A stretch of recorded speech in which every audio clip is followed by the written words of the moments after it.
Hey folks, welcome back to Amercan Agenda. I'm Bob Sellers. A tragedy in Columbus, Ohio. You've probably seen it. It's been causing more racial strife.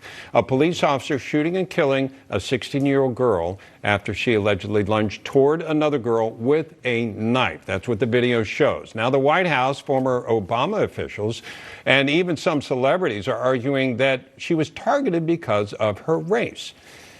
Now, this comes as Columbus police chief there defended the cops' actions, saying the city's policies clearly allow officers to use deadly force when there is an active assault and a person can be killed. So were the police officers' actions justified? Joining us now to discuss, former Trump appointee and member of the Project 21, Derek Holley, also veteran U.S. military intelligence officer, Lieutenant Steve Rogers.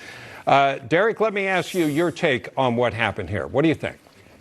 Well, I had to call my cousin who lives in Columbus, Ohio, to get a better perspective of what happened there. And, you know, it was awful to watch, you know, hearing the young lady try to take the last couple of breaths of air. You could just hear her gasping for air. But, you know, in this particular situation, this happened so quickly. And as my cousin stated, you know, they are trained to shoot center mass, protect and serve. Yes. And so in this particular situation, it's hard to question this officer's actions. I mean, could he have acted differently? Quite possibly, but there was an imminent threat. Yeah. This happened. Yeah. Steve, we're showing some of the video here. Give me your assessment of what happened here, what the officer did right, and whether you think he did anything wrong. The officer did everything by the book. Look, it was a split-second decision. You arrive on the scene, and I've been in that situation. You arrive on the scene where someone's life is in imminent danger. Let's keep in mind, there was someone that was going to be killed. A homicide was going to take place. That officer had to quickly act. He did. But let me share this with you, too. That officer is not a happy man tonight. He's probably very sad. The last thing an officer wants to do is take anyone's life, let alone a young person's life. But he had to make a quick decision to serve and protect, and that's exactly what he did according to the law and according to how he was trained.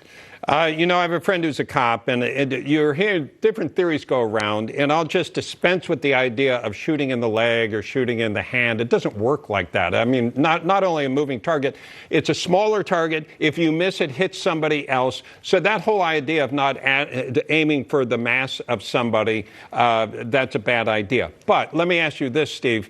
I've heard the idea, what if he had used a taser in this situation? Look, there's no guarantee that a taser would stop the threat. I mean, a taser could possibly disable you. We've seen many instances where people were tasered and just didn't affect them.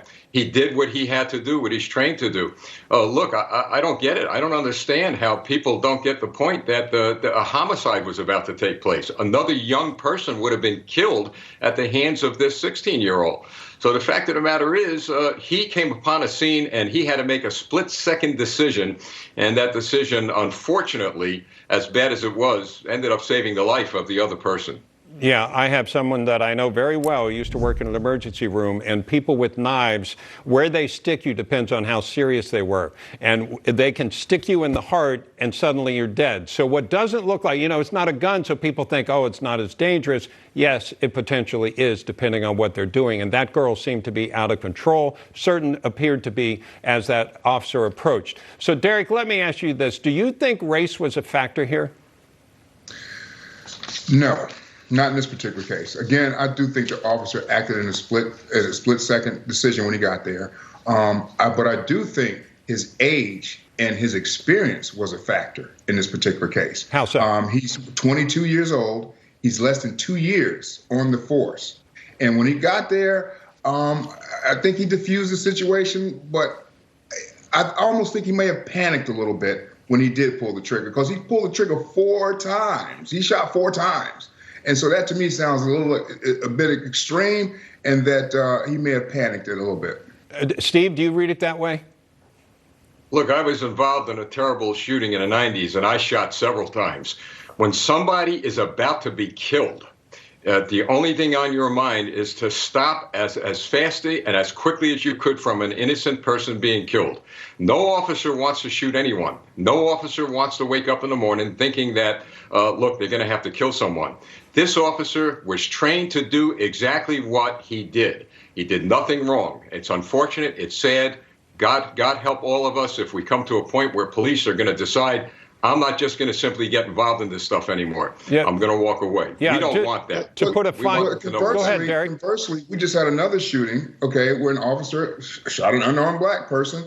He shot him one time. And you saw that officer go quickly to aid this individual, as this officer did. Again, I just don't think it was necessary to shoot 4 fatal shots.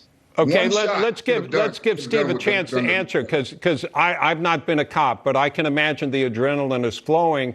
And so, Steve, is that the case when you come up? You're not thinking about how many times, you're thinking about neutralizing the target? Like Derek's saying, why 4 times? We even saw a situation previously last year where a guy gets in the car to take off. He was shot, 6 times? So explain that thinking. All right, Derek, I understand you, okay? I understand. But I also understand that you've never had, as far as I know, and if I'm wrong, please correct me, your life put in imminent danger. You never had a gun pointed at you. You were never involved in a shootout. I was. And believe me, you're not thinking, well, I'm going to fire 1 shot and maybe stop. Maybe that'll stop the threat. You're thinking that you have to stop a potential homicide. You have to stop someone from killing another innocent human being. So, yeah, it looks bad, sure. It looks bad from someone who hasn't never been involved in the shoes of a police officer like that. But I'm sure in his mind was, I've got to stop this threat. And yes, the adrenaline's running. It is running high and wild because you're thinking, I have to stop this threat. 1 bullet may not do it, Derek. 1 bullet just may not do it. But regardless of what we may think, those of us who...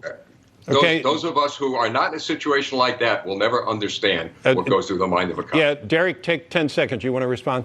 No, I just don't agree with that. I mean, a bullet is a bullet. It will stop an individual. You did not have to shoot that person 4 times. And I don't care what you're saying. I just do not believe that was necessary. Yeah, and fair enough. And Steve, you're saying adrenaline, the moment, neutralizing, that's what's going on, correct? Well, that's what's going on. If the 1 bullet was shot and stopped it, that's fine. But believe me, what if it didn't? What if it didn't? Then people would say he should have done more to stop it. Okay, well, I appreciate the conversation, gentlemen. Thank you so much, Derek Holley and Lieutenant Steve Rogers. Former